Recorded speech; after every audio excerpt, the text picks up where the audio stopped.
Le pega Fernández, autor de un golazo para volver a ilusionar al Indio en el partido. Vuelve a ubicar la pelota. Los jugadores del equipo boliviano le dicen un par de cosas para distraerlo.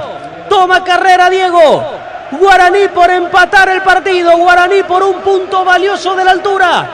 Autoriza al árbitro. Va Fernández. Guaraní por empatarlo. Fernández de penal. Va Fernández. ¡Gol! Diego Fernández de penal. ¡Gol!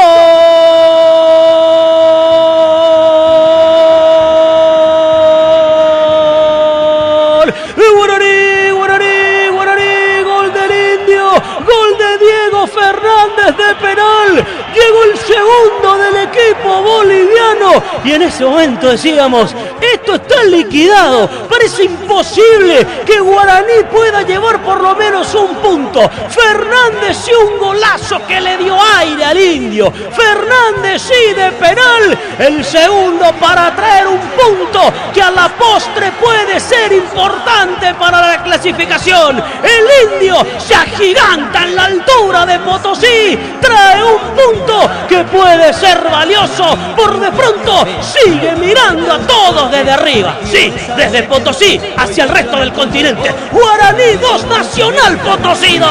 Vencedor será siempre el preferido en la líder del sport. Y el que inició la remontada, que estaba atravesando un gran momento a nivel local y ahora lo traslada al plano internacional. Diego Fernández, sí, el del golazo del 2-1, marca el doblete. Con mucha determinación tomó esa pelota.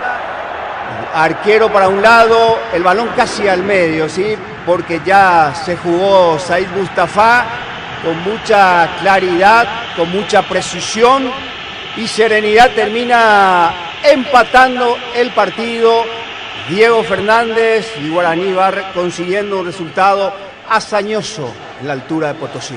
El empate del Indio. A los 43, segunda etapa.